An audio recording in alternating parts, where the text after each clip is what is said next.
आज हमारा chapter number 4 है 9th क्लास का और ये लेक्चर 3 है।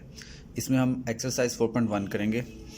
हमने दो कॉन्सेप्ट बेसिक पॉलिनोमियल का और अलजेब्रिक एक्सप्रेशन का अपने जो पिछले लेक्चर्स में था देखा।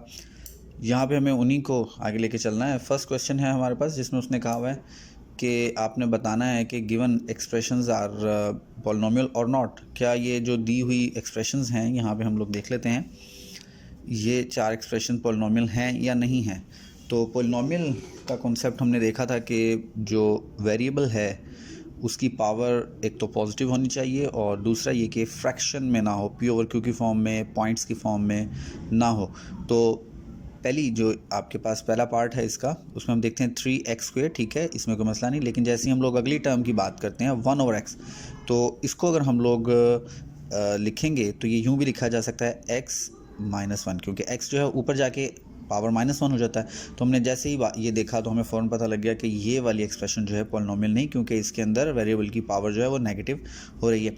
इसी तरीके से सेकंड पार्ट के अंदर देखते हैं, तो इस पार्ट के अंदर आपको यहाँ पर ये जो √x है, √x जो होता है वो हम जानते हैं कि 1/2 भी लिखा जाता है, तो फ्रैक्शन में होने की वजह से ये आपके पास ये भी पॉलिनोमियल नहीं। थर्ड अपने पार्ट की तरफ आते हैं, x²। ठीक है, 3x ये टर्म भी ठीक है, √2 ये भी ठीक है। यहाँ पे आपने कंफ्यूज नहीं होना। ये वेरिएबल के बारे में हमने कॉन्सेप्ट लिया था कि वेरिएबल जो है उसकी पावर फ्रैक्शन में ना हो और नेगेटिव ना हो। ये वेरिएबल की पावर नहीं, ये कांस्टेंट की पावर है। हमें इसका कोई कंसर्न नहीं है, ये जैसे भी होगी तो हमने सिर्फ अपने वेरिएबल्स को देखना है। तो ये बिल्कुल ठीक है। तो यहाँ पर हमारे पास जो है ये वाला थर्ड पार्ट जो है ये एक पॉलिनोमियल है। फोर्थ पार्ट पे आते हैं 3x। यहाँ तक तो बात ठीक है, लेकिन जैसे हम ये 2x देखते हैं तो हम लोग यहाँ पे देख रहे हैं कि ये डिनोमिनेटर में आ गया, तो ये एक पॉलिनोमियल नहीं है। पॉलिनोमियल का ध्यान में रखना है कि ये डिनोमिनेटर के अंदर आपके पास जो है वेरिएबल नहीं होता, तो ये भी एक पॉलिनोमियल नहीं है। इसी तरीके से अब क्वेश्चन नंबर 2 पे चलते हैं। यहाँ पे हमने बताना है कि क्या ये जो एक्सप्रेशंस दी हुई हैं क्या ये रैशनल एक्सप्रेशंस हैं। रैशनल एक्सप्रेशंस का हम लोगों ने आइडिया लिया था कि रैशनल एक्सप्रेशंस वो एक्सप्रेशंस होती हैं जिसके अंदर जो कि एक तो पी ओवर क्यू की फॉर्म में हो और न्यूमरेटर और डिनोमिनेटर दोनों ही वैल्यूज़ उसकी जो हैं वो एक पॉलिनोमियल हों। तो यहाँ पे जब हम लोग देखते हैं तो हमें पहले ही पार्ट में पता लगता है कि ये एक पॉलिनोमियल नहीं है, तो दूसरे देखने की ज़रूरत नहीं। आप दोनों ही हम देख रहे हैं कि ये भी पॉलिनोमियल नहीं, ये भी पॉलिनोमियल नहीं, तो इसलिए टोटली ये रैशनल एक्सप्रेशन नहीं है। दूसरे क्वेश्चन की तरफ आते हैं।